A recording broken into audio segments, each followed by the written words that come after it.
Greetings, YouTube. Today, Mandarin has decided to join us.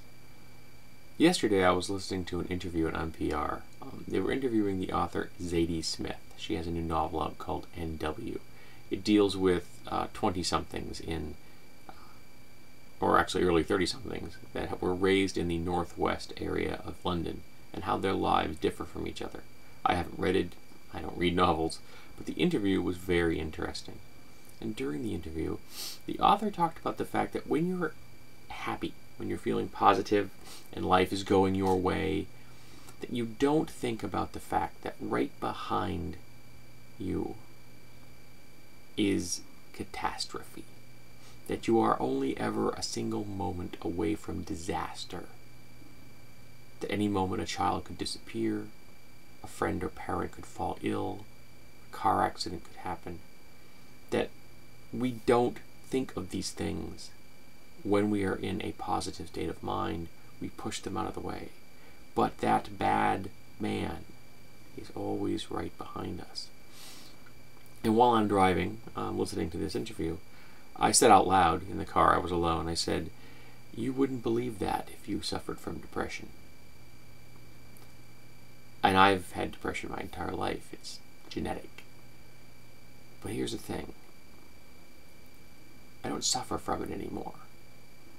I still have it, just like I still have diabetes. But I regulate my diabetes through diet and exercise. And I've been regulating my depression through cognitive behavior therapy. And it's given me a certain level of clarity about the whole topic. And the reality is, I can see things much more clearly now than I could ever see them before. And when you're depressed, that bad man is here. When you're in a depressive state of mind, it isn't that you can not remember the bad man.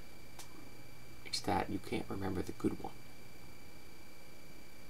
The thought that you are only a moment away from catastrophe is all-consuming. You are always in that state of mind. You are always on the precipice of disaster, and you know it. And you have nowhere to go and nowhere to run. You can't escape it. You are always on the edge of that pit, and you constantly find yourself in fear that you will fall over. And you forget that there are good moments. They disappear. For me, depression was the eternal now. It was the ultimate act of Zen, but in a very twisted way. So for me, it wasn't that I couldn't remember that bad things could happen. It was that I couldn't remember that the good things could happen. I couldn't remember what they felt like or tasted like. I couldn't remember the touch of a friend or the face of a loved one. All I could remember is standing on the edge of that pit and looking down. And I spent 48 years looking down that pit. And I don't look down that pit anymore. It's still there. I still have depression. But I've freed myself from its grip. I am no longer its tool and fool and plaything.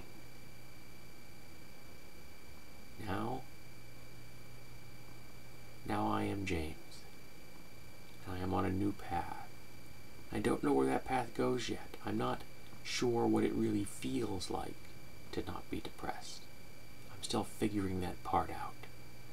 I don't know what comes after, but I'm getting near it.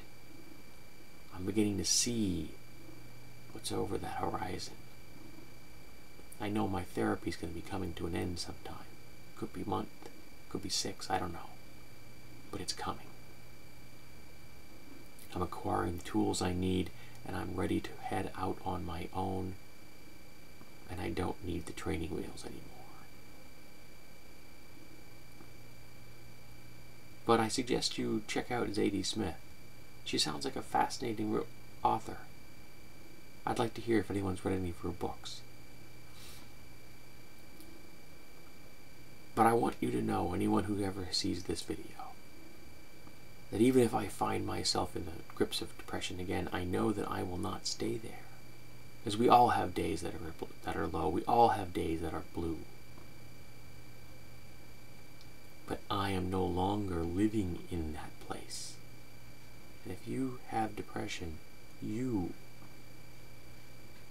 no longer have to live in that place. So, come join me. Walk down that new path, and let's find out where it goes.